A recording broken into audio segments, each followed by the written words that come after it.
Okay, hi everybody, and welcome to Hot Flashes and Cool Topics. This is our happy hour on Thursdays, live stream. My name is Colleen. My name is Bridget. And we want to welcome you today. We are so excited to have two amazing women on. Deborah Williams, who is an expert makeup artist, and Jennifer Mackey-Mary, who is an expert stylist. Hi, ladies. Hello. Hi. Hello. I'm just holding it a second because I don't know if we went live stream on the phone yet. Okay. But we are excited to talk fashion and we are excited to talk makeup because I think everybody's got enough anxiety for a while that just let go for an hour and let's talk about some fun things. Mm-hmm. So Jennifer, we have had you on. You were actually our episode last week, which everybody loved. And Deborah, we are taping your episode in a couple weeks. So you're going to be on the podcast next month. So we're going to have a lot of information. We're excited. So I'm going to start with a simple question. What common mistakes do women make over the age of 40? And it could be, I know 40 to 50 and 50 to 60 and 6 is a little different, but what are some of the common mistakes, Deborah, that we make in makeup?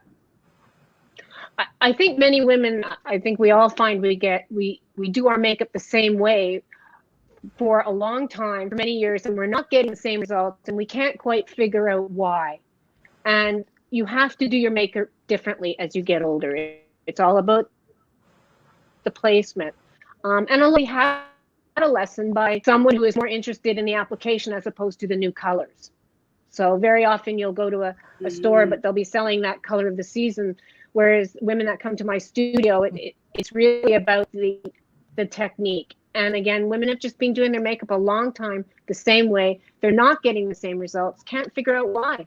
And I'm here to say that, everybody gets a wow moment when they come and see me, because once your makeup is done a little differently, it's really gonna pop. Mm-hmm.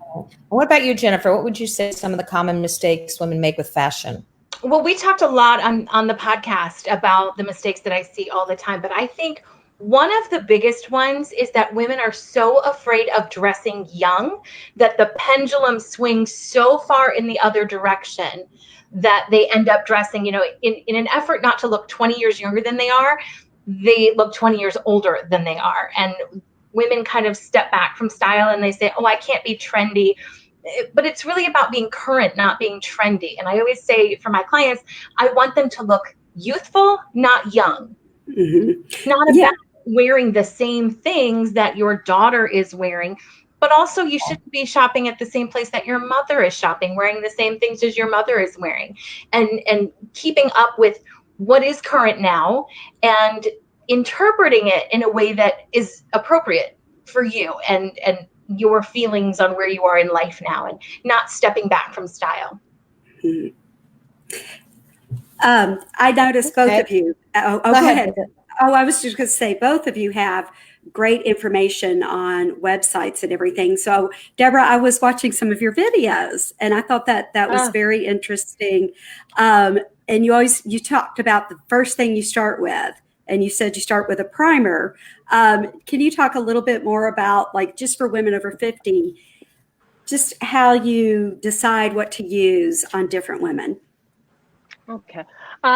Whenever a client comes to my studio, I always ask them to wear their makeup the way they normally do, and to bring their makeup and their brushes with them. Because I think it's really important to see their style. Do they love makeup? Or are they a little bit more trepidatious about their application? And also, what is their technique? Because you want to stay true to a woman's style. And I can see where they're going right and where they're going wrong. So that's where I begin, is where they are right now. Okay. And then I will critique, take off the makeup, and I always start with coloring. Mm-hmm. Okay, that's great. Yes. Do you find that women? Oh, I'm sorry, Jennifer. Go ahead. Oh no, I'm good. Oh, okay. Oh, go ahead, Colleen, with what your question was. Yeah. Well, I was going to ask Deborah. Do you find that women, as they get older, think they have to wear more makeup? That somehow layering it on more makes you look younger, or covers up the wrinkles or the spots? I think women either go one of two ways. They either add more thinking, you're right, that it's going to do more, or they go the completely other way and they don't put on enough, or they mm-hmm. give it. I'm in from sort of ends of either I don't know what to do, so I won't do anything, or if I get the same results because the application's exactly the same, and our face changes, right? We get older, our face changes. Right. You know, we have to apply our eyeshadow differently. We have to look at our face differently, and that's what I show women, how to look at themselves, but also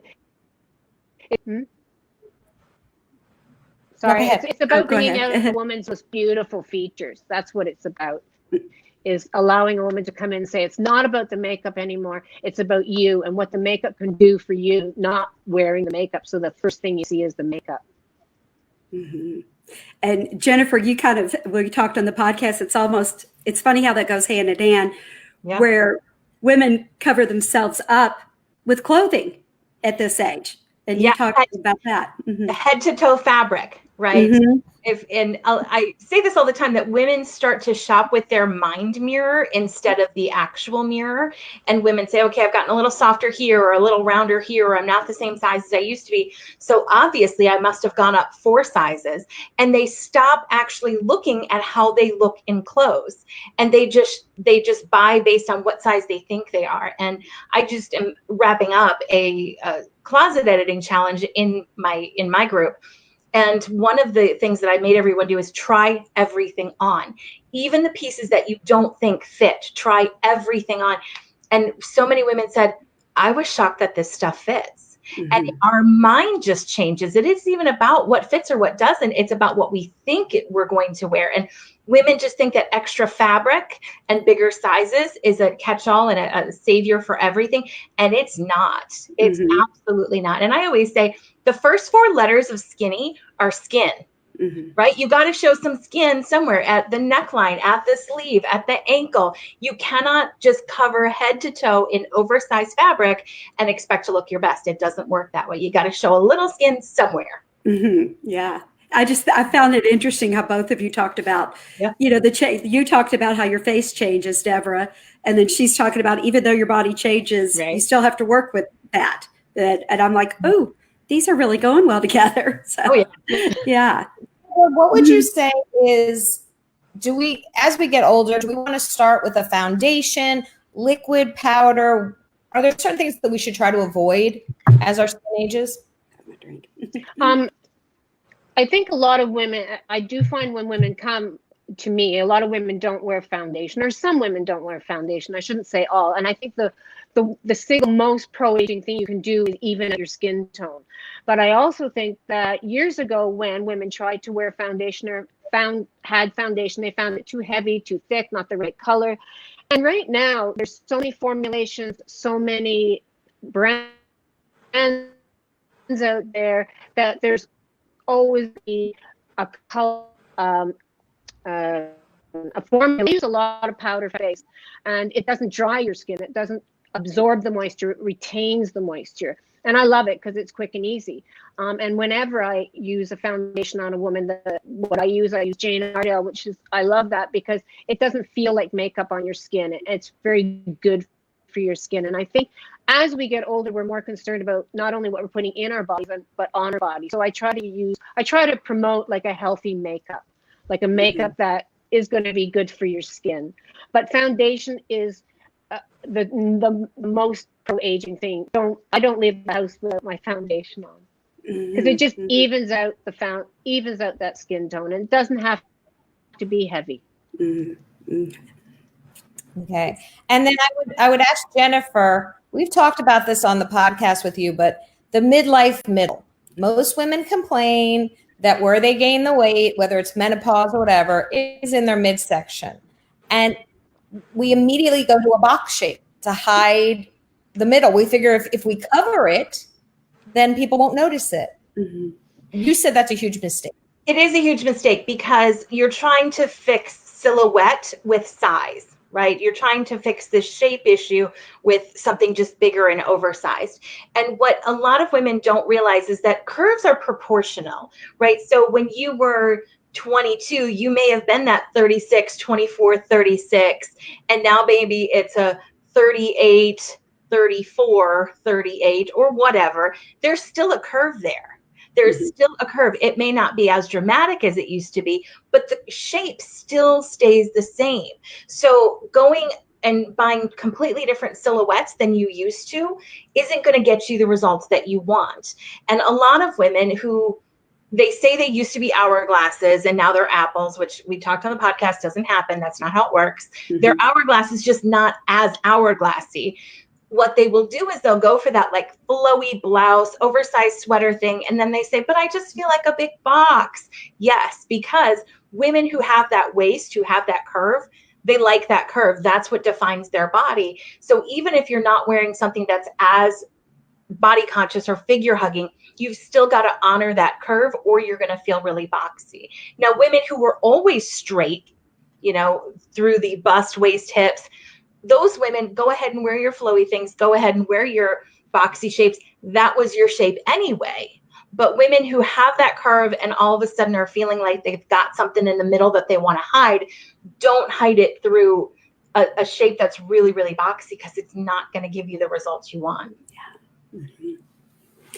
And Deborah, you were also, I was just saying, I keep thinking when she says shape and you say shape. And I know you were talking, I was just watching your videos. I watched every one of them because I was like, that they're so great and quick. So I suggest everybody go to her website and watch her videos because they're very quick. And she just goes over just real quickly each part of the face. But you were talking about your eye shape changing and hooded eyes. And that is a big thing that happened to me, that I had a doctor saying, oh, your eyes are hooded now. And I'm like, what is that? So can you talk about that a little bit? Sure. I mean, we're all going to get, or the majority of us as we get older are going to get a little hoodedness, which is, as we get older, we lose the elastin, the collagen in the skin. So what happens, it gets heavy here. Everybody has it. But there's a way of minimizing it and reshaping the eye, because with the hooded eye, it generally it can look heavy. So I have a 2-step sort of eyeshadow placement that really works to take because also I do find if we wear sunglasses, the light is going to come forward and make your eyes look heavy. So you really want to sort of base the eye and then shape the eye. And the way to shape the eye is you don't want to just go right into the crease. Because if you put the brush right into the crease and stay in the crease, it'll sink it, but make it heavier. It's about the placement that you also have to blend it. And there's not a makeup artist out there that won't agree that blending is probably the number one thing that we all agree upon. But that's easily fixed. The hooded eye, that's usually when women come to me and they have a hooded eye. That's what I call their wow moment, because every woman has a wow moment where they've never seen them look so good. It's either the heaviness in the eye or perhaps the eyebrow, because a lot of women tend to ignore their eyebrows. Yeah. On the line of eyebrows, there are many women who have been waxing their eyebrows for years, and they might not grow back as well. What do you suggest as far as defining the eyebrows as you get older, the shape of it, thickness, things like that? Yeah. And I think that does happen. I don't know.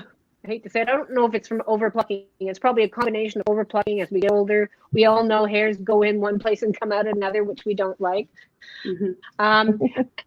It's really about the shape of the brow. I always respect whatever the natural shape is. I'm not trying to change the shape of the brow. What very often happens is that you either have no definition at the front and it becomes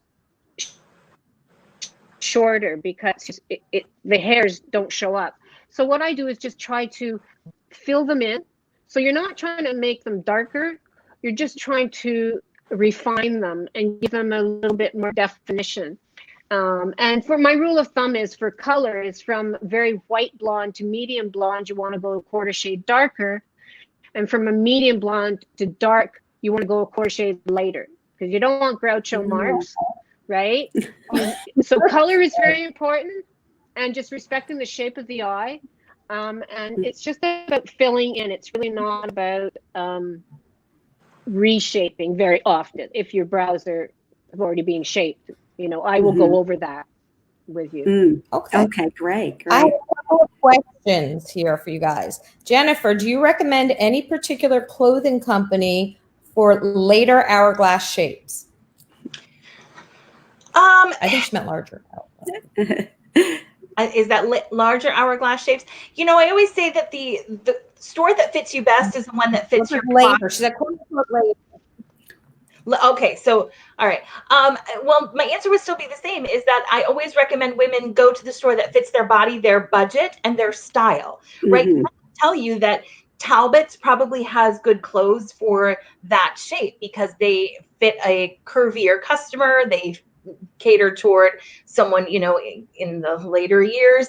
But if that doesn't respect your style, then Talbot's isn't the right place for you. I worked at Chico's, and I think Chico's has amazing pieces for a lot of body shapes, but if that doesn't honor your style or your budget, then it's not the right place for you. I do think if your browser, I do think that stores like Chico's and Talbot's, they do fit an older woman better.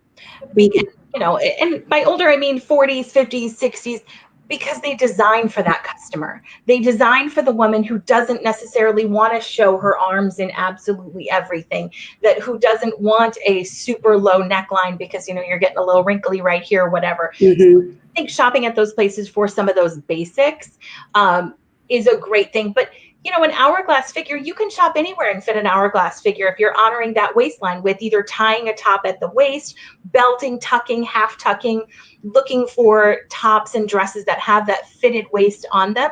Whoever sells those, that's the right store to go to. Mm-hmm. And I like what you had said about when we were taping the episode.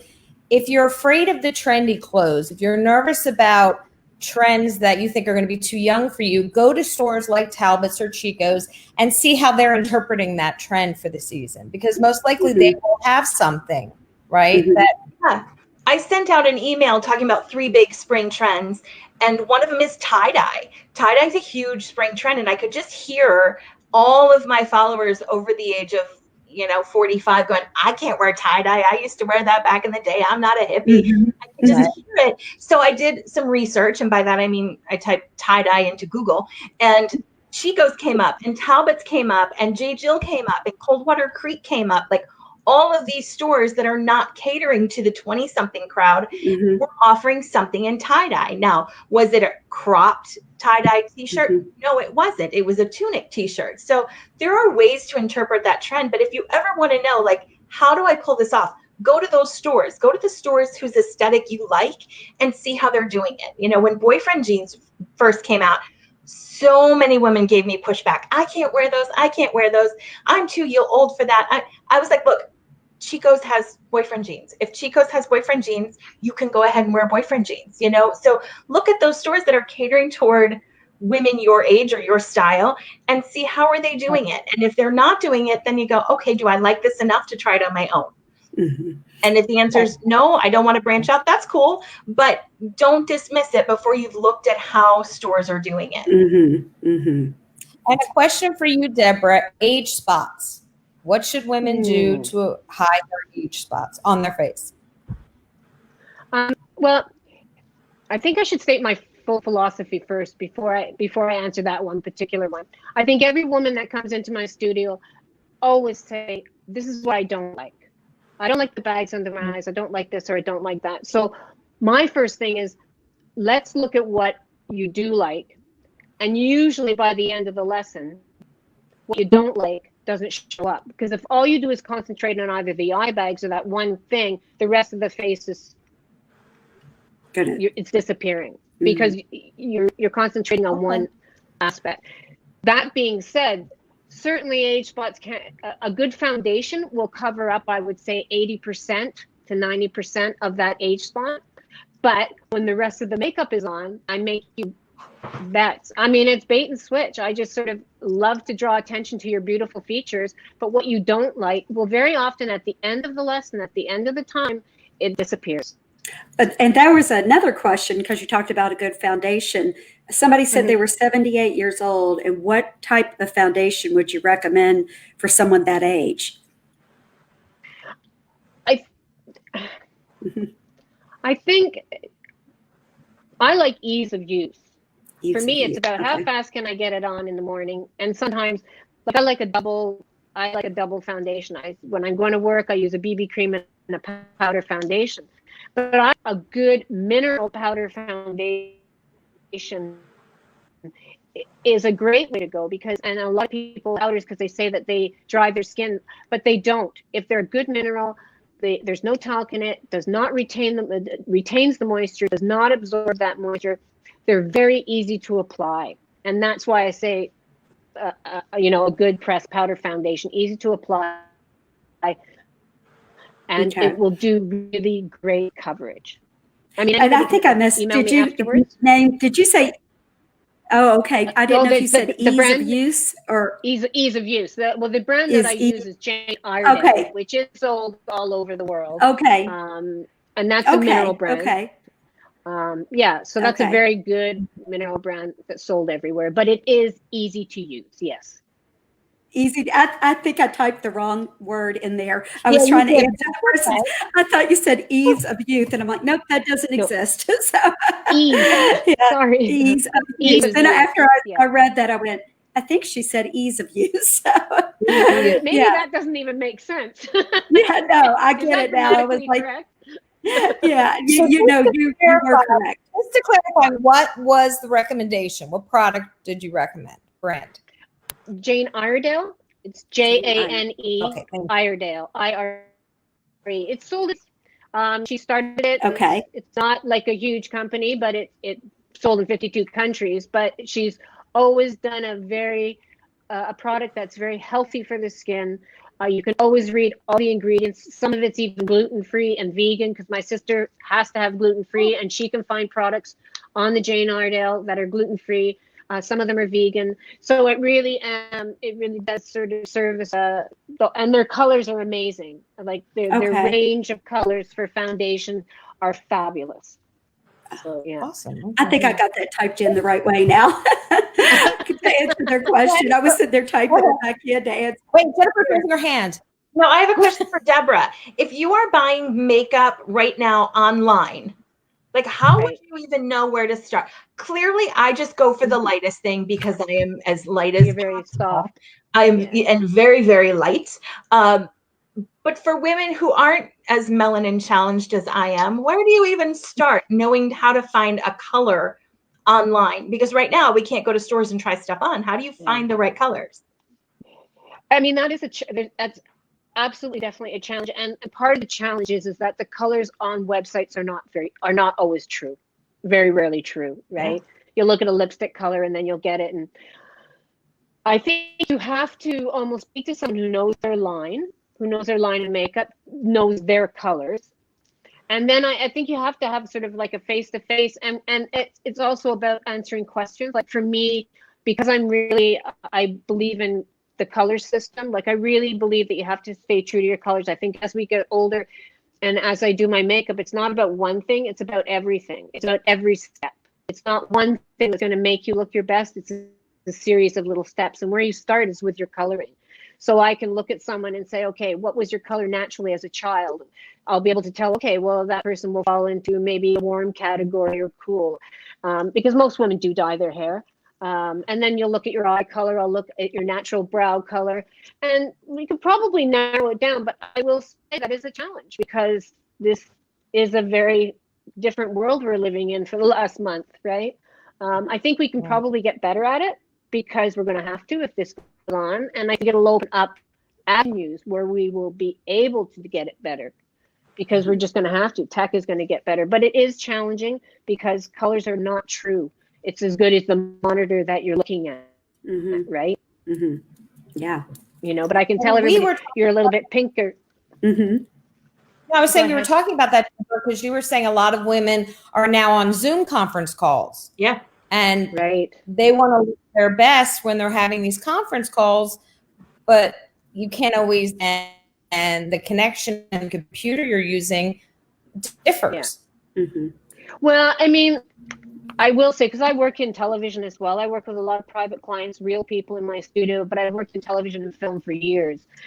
When you're in front of a camera, it's almost, in my opinion, it's less important that the makeup matches your skin perfectly, because you are in one position. And I do hundreds of people at work when I work in the news. You don't have the luxury of taking 10 minutes to match a foundation all the time. So you sort of know. So on camera, a woman definitely needs a foundation.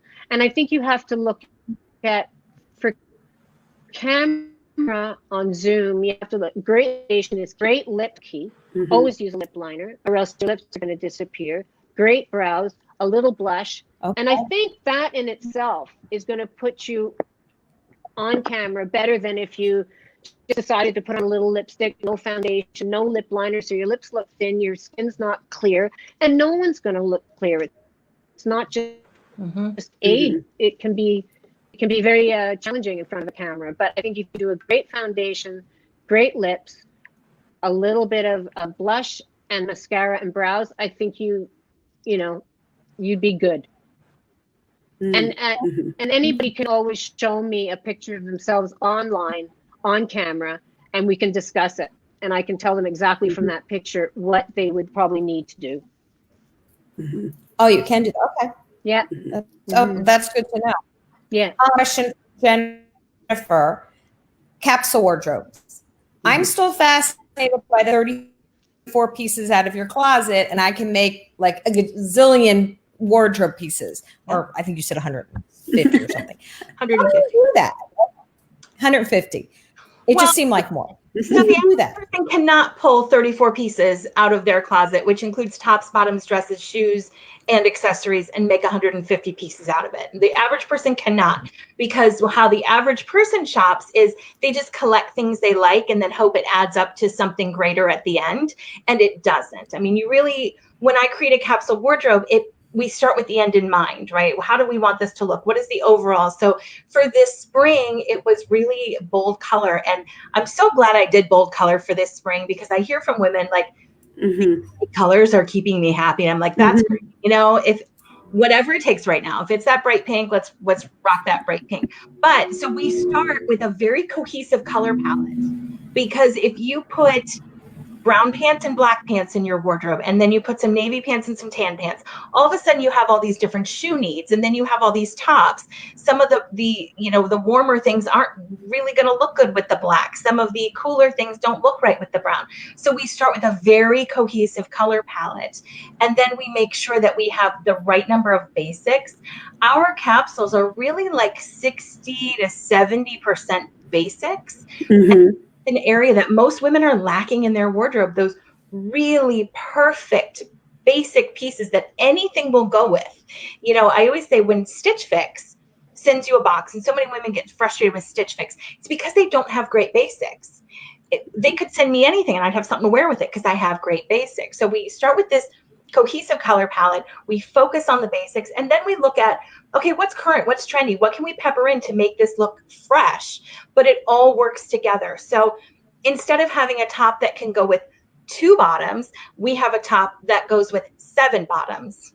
Mm-hmm. And then we have a top that can be layered under 3 different cardigans or jackets and go with 7 bottoms. I mean, right there, that's what, 20 some outfits, mm-hmm. just that. So it's really about planning and being strategic, having a cohesive color palette, focusing on the basics, and then peppering in the fun things that make it look like a statement wardrobe and make it look fun, rather than just buying a whole bunch of fun stuff. And then at the end of the day, you've got nothing to wear because you didn't buy those black pants that cost so much money, and they make you a little sick when you think about how much you spent on them, but they make your butt look so good and everything. Mm-hmm. Them. Like, that's the key to a great wardrobe. It's not that fun statement top.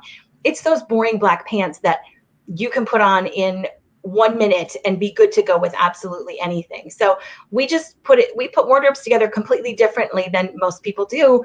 And then at the end, we have something to show for it, which, is not what most women end up with. Mm-hmm. Mm-hmm. And that's when you were talking about all the pieces, I think about when I travel. Mm-hmm. And you're wanting to not check so many bags. And then you're thinking about, like, you see those things on Pinterest of different wardrobe pieces to put together for travel. But I am thinking now about what you said about having your colors that all match and go together, and that you have good basics, because I subscribe to a lot of subscription Yes, she fashion does. boxes. Yes. I've done a few box openings. Yeah, videos. But they're so fun. They are fun. That new stuff. But Stitch Fix, and I'm not calling out Stitch Fix, you could pick any of them. They send you a few pieces at a time. And from one month or one season to the next, you never sort of hit that critical mass of, I have so many things that go with so many other things by the time it's the next season. So anytime you put your wardrobe together piecemeal, which is why I tell women, stop recreational shopping. Shopping's not a hobby. We have to stop that, because at the end of the day, we buy a little bit here, a little bit here, a little bit here, and it doesn't add up to anything. And you put these beautiful things in your closet and you go, why can't I wear anything? It's because nobody buys those ridiculously expensive jeans that, again, make you a little bit sick when you think about the price tag, but they look and feel so good. All of a sudden, that statement top makes sense. All of a sudden, that jacket, you've got something to wear with it. You know, if they send you a gorgeous jacket and all you've got is frumpy jeans, you still have a frumpy outfit. And then you're wasting the money that you're spending on those subscription boxes, which could be really fun. And I think that's the best use of those subscription boxes, is the fun things. I would never count on them for basics ever, because you know, when I shop with a client and we're putting her in jeans, I've got it down to a science and I can get to it pretty quickly. But there are sometimes we try on 30 pairs of jeans to find the right one. And when those boxes send you a pair of jeans, you're hoping that one is the right size, is the right fit, is the right this, is the right that, the right color. They're not best for basics. Do your basics on your own, and then go have a blast with the subscription services for fun things, for those unique pieces that not everybody has. And then, on that same note, with subscription, I have not subscribed to makeup boxes. Now, I love to shop for makeup. I have drawers of makeup, and my daughter will come in. Do you have any makeup samples you got, like at Sephora or somewhere? What do you have, Mom? And I pull out the big box and go through things I didn't open.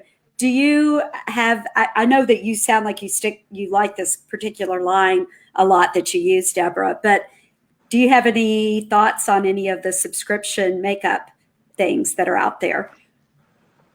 I haven't. I'm a minimalist when it comes to makeup in some ways, because I think a lot of my clientele want a very easy. I think we all get. I've got a bag of lipsticks. Okay, we all have our guilty pleasures, but I am a minimalist insofar as I wrote a book on makeup for women over 50 called The Grace Factor, and I dedicated one chapter in setting up your makeup station. What I think is so important, because you want it ease of use again. It's all about, can you do it in 5 minutes in the morning? So I tend not to collect a lot. And I also think some of the boxes, you're not going to get the, you know, if for me, if someone sent me a fuchsia pink lipstick, I'd be giving it away. You know what? It's great for your kids. But I think if you're looking at colors in a subscription, I think they either have to give you a choice of warm or cool to make makeup worthwhile for an individual to really get their money's worth. If you're talking about the boxes that come, I mean, everybody loves lotion and potions, so it's not color sensitive and everybody can use it. But when it comes to makeup, I really think anything to do with eyeshadows or blushes or lipsticks, if it's not your color, then it's not going to bring out your most healthy and best look. So it's kind of a waste of money in that way. Yeah. And so I was thinking too, like I was thinking about capsule wardrobe for travel. What about capsule, when you're traveling with makeup? Yeah, I think capsule makeup, I mean, my clients come and I for them, you know, so everything, I like doubling up products if you can. Some products you can use for two purposes. Very often I would use a cream eyeliner very gently in the brows. Very often I'll use whatever eyeshadow I'm using in the crease, we'll use in the brows. It also creates a beautiful harmony. There's nothing worse than going to a makeup counter, and I've been guilty of doing this as a guest makeup artist like 20 years ago or 25 years ago, when I was, you know, selling someone 15 products on, and know they're going to go home and go, what am I going to do with all this? You really have to explain to them what for myself with my clients, I really have a step by product has a use, and at the end I'm gonna give them a booklet on exactly how to use each product and the steps taken. So I think capsule makeup, Mhm. you know, I think it's perfect again, especially as if you have fun putting on your makeup, it's great, but very often you don't have that luxury. Mm. It kind of broke up at the end. I think I heard something about the capsule makeup, and I don't know if I'm breaking up or if it's you all. Can you hear me, Colleen? Oh, I don't think Colleen can hear me. I think Jennifer can hear me. Can't Can you hear me? Yeah. I was going to say, hear you. yeah, I can't hear Deborah or Colleen. I don't know if Colleen is, I don't know if she's Frozen. gone. Yeah, I don't know if she went stiff or It's not. even me now. Yeah, I think it's just us. I don't know what Keep rolling. happened. Yeah, I may I'll type in something to them really quickly. Technology at Yeah. its Oh, best. Colleen's gone. There, she's back. Yeah, Did you go away, Colleen? I'm back. Okay, yeah. No idea what just happened. I Yeah, have Deborah froze too for a minute. I don't know if she can hear. Now she's moving. Yeah. I don't know. The internet decided to not be my friend. Yes, yeah. So makeup question, but I'll check back out. Oh, okay. It was go ahead. How long can you keep makeup? Simple question. Go ahead. Did I miss an entire conversation? No, we didn't talk about how long you can keep makeup. Mm-mm. But I think Deborah's frozen again. I think she might be. That was my next question. Yeah. I think Deborah is frozen. Oh, that's too bad. Yeah. Well, then we're going to go to Jennifer. We talked about ugly shoes. And after we talked to you about ugly shoes, I went out and threw out some of my shoes. So I hope she's back. Yeah. Ugly shoes, huh? Well, ugly shoes are the death of your style. Mm-hmm. They just are. Shoes define your style. Right. You can have what an ugly shoe. That's I guess it's a really subjective question. There is the old adage that says the thicker the sole is, the frumpier the shoe is. I know a lot of people watching this are like, but my feet. I get it. But we do have like platform. So there are like platform shoes. Who's breaking up? Me? I was doing. Oh, I'm fine. Okay, I'm gonna keep going. So we do have platform shoes, and there are so many shoes out there right now that are made for comfort that don't look like comfort shoes. Mm-hmm. But traditionally, the thicker the sole, the frumpier the shoe. What are some brands out there that are not quite so frumpy? And so if you have really problem feet, my favorite brand is Taryn Rose, and that's Taryn, Taryn Rose. It's actually designed by an orthopedic surgeon. So this is a person who makes heels like doctors would want heels made, right? So these are good for your feet. They're comfortable. They're expensive. I mean, they are not. You're going to have a couple pairs of Taryn Rose. However, they do have a Taryn by Taryn Rose, even at DSW. And they have flats, they've got heels, they've got wedges, they've got everything. So I think that is a great brand if you are super style conscious. Let's see, is it Steve Madden or Sam Edelman that actually has a comfort line that you can find at Walking Company online? Anything that sort of has that super round toe, fisherman-y Dansko sort of aesthetic to it isn't going to do great things for most people's wardrobe. Like, the Merrill kind of shoes, they're not a super stylish shoe. But the good news is sneakers are so trendy. Like everyone can be super trendy with a great pair of just like white leather, Adidas Stan Smith sneakers. That's all you need to be super current and comfortable. Although I got an email today that said the demand for footwear has dropped to 0. Oh, nobody's wearing shoes. Nobody's wearing shoes. Nobody's going out. And it's a market that's going to take a huge hit. Footwear, the U.S. demand for footwear. Yeah. Deborah, and I guess you're not, What was that? Wait, I just want to make sure. Can you hear us? Not sure. She might still be frozen. I'm She's getting coming in bits and and out. pieces. Yeah. I know. I can hear a little bit. Okay, I can hear you. Jump in when you can actually hear. I can hear you now. Is there anything Okay. you want me to answer? Oh, there was. Ask Yes. you about I think makeup. When to throw the it out. age. How long it's Ready to throw it out. Yeah. Okay. Well, I'm a big proponent of the sniff test.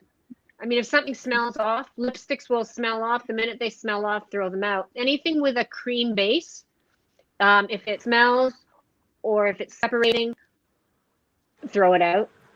Powders, Okay. mineral powder will last for years because there's nothing in it to go bad. So the mineral, like a mineral powder foundation, I can have for 3 years or 4 years, and it's absolutely fine. Powders are very safe as long as you don't get moisture in them. But anything like, again, like liquid foundation, I wouldn't keep it after a year and a half, within a year. And powders are safe. Look for separation and the smell. Lipsticks will tend to can go off quite quickly. 3 or 4 months, the odor, you can smell them right away. So that's what. Really? Okay. Yeah. So we will be cleaning out our makeup drawers. You don't want that around your mouth. And I always think about, and I think about mascara too and eyeliners. Like, you're around your eyes. Oh, for sure. Well, mascara, I would replace every 3 to 4 months mascara. And eyeliners, very often what I recommend for my clients are the little pots of more of a cream because they're softer. I never suggest using a liquid or cake because it's a hard line on an older eye. It's very hard to look really good. You need a little bit of softness. So the cream pots are really, really good. Every time they take one, I say, these are going to last 3 months. Of cream in a small container is going to dry out, and then you'll have your sweet spot, and then it'll get dry. So in the beginning, it'll be really creamy. Then you'll hit a point where you go, oh, this is going on perfectly, and then it'll get drier. And I would say probably 3 months, 4 months for those, they'll start getting drier. And I always sort of recommend if you do that, when you're opening it, you load your brush, you put the lid on. If you leave it off, the longer you let the oxygen get on, the easier it'll dry out. And with powders, if they have a little puff with it, don't put the puff there because it's just going to create the oils through your skin are going to put that on the powder, and the powder, you can destroy a powder by having moisture. Will dry out. I could, yeah. And it'll shine. Yeah. Then I can remember the little not pressed worth powders. If you put keeping. back in, it would just be ruined. Yeah. Yeah. One question we got, which really would apply to both of you, is from Holly. Who else is guilty of staying in their pajamas all day? So we're in a time, obviously, of isolation. And both of you have that belief that you want to wear makeup to feel good. You want to dress to feel good. How would you explain to somebody that's still important, even though you're not necessarily leaving the house going past your porch, to still put a little makeup on? Or, well, let's start with Deborah. To just feel good, what do you think they can put on to just kind of make themselves feel like they're alive and feel good about themselves? Yeah, well, sometimes I don't mind not wearing makeup. I mean, the one thing I know a lot of clients get the tattoos, like the eyeliners, which I always sort of don't encourage, because I think sometimes you want to see a really nice, clean face. So sometimes once in a while, it's nice to get up and not have makeup on. But I will say when I go out, even when I go to the store, the corner I will always have on is my lipstick with lip liner. I know I get away with this lip liner. And the reason I say lip liner is because as we get older, the definition of our lips becomes finer. And very often lipsticks, they're really not designed to do the center. You never get your lips, as we get older, become finer. So why make them even worse? Because lipstick will make them look finer than they are if you don't lip line. So when I go out, I will put on my powder foundation and a lipstick, and I'm happy because I always go out. Like even today, I always go out and do my exercise at a distance. I have to go for my walks, and I put on powder and lipstick, and that's it, and sunglasses. So you don't have to worry about putting blush on or any kind of eye makeup, just the powder and the lip liner and lip. It depends on the day. For me, again, I always say there's a power of 3. There's usually 3 products you love, and say, I'll never go out without my eyeliner, or I'll never go out without my mascara. Well, I'll never go out without my foundation, my lipstick. And if I was going to do anything else, it would probably be basing my eye, because my eye is heavy. And if I put a neutral color over the whole eye area, it brings it right down. I mean, then I can add my contour. By the time I finish this, I'll have my full makeup done. So there are times that I will, if I'm going to the corner store, I just want a lipstick and a foundation. I'm especially running too. Then you still have your lipstick and your powder, your foundation on. But I don't think you have to be fully made up to look good. I don't think you need the eyeliner and everything. I think it's just about presenting a fresh face. And sometimes as we get older, it doesn't always look as fresh in the morning. And I think a little foundation, perhaps a little blush and lipstick, that's going to give us that fresh face, which will make us, and get out of your pajamas sometimes if you're going to go out. Yeah. Well, that's what we're moving over to Jennifer. So many women are like, I have my day pajamas and my evening pajamas. Yeah. Pretty much wearing for this foreseeable future. I am so tired of those memes. I am so tired of them. This is a time where getting dressed is for you. It's not for anybody else, but I really believe that dressing well comes from dressing for yourself, dressing in a way that respects yourself, that honors yourself. And, you know, there is a mindset shift that happens when you get dressed in a way that makes you feel good. There's a huge mindset shift. It says, my day has started. Hey, this is even a new day. You know, all these days run together if you're just going in and out of different pajamas. Getting dressed says, okay, my day has started. When you change into your lounge clothes at the end of the day, okay, my day is over. Dressing well does not have to mean dressing up. Right now, why would you be sitting around your house like in a suit? Nobody is. But this is a time for super cute loungewear. Why not, right? You feel better when you like the way you look. And I really believe that anything that helps to keep your spirits up right now is a really good thing. And there is such a psychological shift that happens when you get dressed. And, you know, it's like when you've been sick for a while and you take a shower and you put on clean clothes and everyone says, oh, I feel human again. That's kind of what getting dressed every day does. So it does not have to be about dressing up. It's just about the act of getting up in the morning. You know, am I in sports bras most days these days? Yeah, why not? Why wouldn't I be? Am I in cute leggings and workout gear? Yeah, most of the time. Why wouldn't I be? But I respect myself enough to have drawers full of pretty things for all aspects of my life. So when I'm online shopping right now, it's not for skinny jeans that I don't want to sit for a long time in. It's not for going out dresses. It's for cute loungewear that makes me feel good, that are those bright, happy colors or a fun graphic tee that I like wearing. I mean, this will end. I don't know when this will end, but this will end. And I don't want to see a whole generation of people coming out of it more depressed than they need to be. Yeah. And if getting dressed and throwing on a little lipstick can keep you from going there mentally, my goodness, isn't it worth it? Isn't it? And again, and I said this on your podcast, we live in the age of athleisure. There is no reason women don't have cute, comfortable clothes. We live in the age of athleisure. It's amazing. It's a wonderful time to be alive, clothing wise. And I have to agree with both you both said that I put on a little makeup. I used to call when I would go like to play tennis or something, I called it my quick face. And I would put on, it was kind of like it's a kind of a primer with sunscreen in it. I would do my eyebrows and I would put on lip gloss. And I may put a little blush here and up here. And that was quick face. Exactly. Yeah. That was my tennis. Everybody has a quick face. I like that expression. Yes. It's your quick face. Yeah, and I do it because I feel better.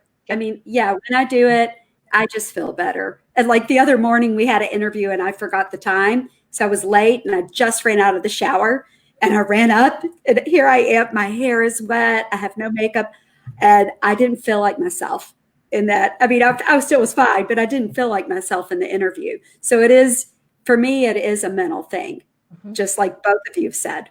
Yeah. Deborah, just to follow up, so before we even put the powder on our face or the foundation, how important, number one, is sunscreen, and two, a good skin cream as we get older? So I think I think your cleansing regime is very important. And I always say to clients, there's sort of two schools of thought. Some women just want a nice cleanser, moisturizer, that's it. But a lot of women also want more of an anti-aging routine. And I think I always recommend a good serum, either hyaluronic acid or retinol serum, because those are two proven ones that will increase the collagen production and are proven as will make us look younger. So I always say you need a great cleanser, a serum, moisturizer, and sunscreen is absolutely every day in the winter. Now the makeup has a sunscreen in it, but I also wear a sunscreen. So you can either get a moisturizer with a sunscreen in it or have that as an extra layer. But the first thing you put on is your serum, moisturizer, sunscreen, foundation, or primer foundation. Mm-hmm. You can really layer it if you want to, but there are also that do double up. Some people love it prime the skin, keeps the makeup on a little bit longer, but not everybody uses one, and not everybody has to use one. I think if it gives you more longevity for you, I would wear it, and if it doesn't, then just go directly to your foundation. Okay. And Jennifer, is this a good time for women to start cleaning out their closets? Yeah. Or editing their wardrobe, as you like? It is a great time. I will say, so we're just finishing up a 2-week challenge in my my Facebook group, and I started this whole thing thinking that we would all have extra time, and we don't. Right? Like, I don't know where I thought this extra time was going to come from, because I don't have it, especially not with kids home and homeschooling and all that good stuff. But this is a great time. It gives you something to do, especially no one wants to tackle that project on weekends because we have kids' sports and things we want to go do and nights out with friends and all that great stuff. Okay, those are gone. So spending a little bit of time on the weekend, pulling out those things, even if all you tackle is things you know you need to get rid of. I call it the low-hanging fruit. For me, closet editing is a 3-step process. And the first one is low-hanging fruit. You don't try anything on. You don't hem and haw about it. It's, I don't like this anymore. Or, this is need to go to the tailor for the last 5 years and I haven't taken it. Okay, you're not going to. Just let it go. Or, this is in bad shape. Look how pilled this sweater has gotten. It's beyond repair. Those things can just go. So even in this phase, if all you do is get rid of those things, you're going to be in a better position to make good decisions about the rest of it. And then women can start to try on sort of chunk by chunk, try on your tops. What do you like? What do you not like on you? What have you outgrown, either physically or style-wise, or just, however it is, what can you get rid of? But just do that first pass. It's really non-threatening. Set a timer for 30 minutes for your entire closet and do that. If you don't want to do the deep dive, just simply do that. Mm-hmm.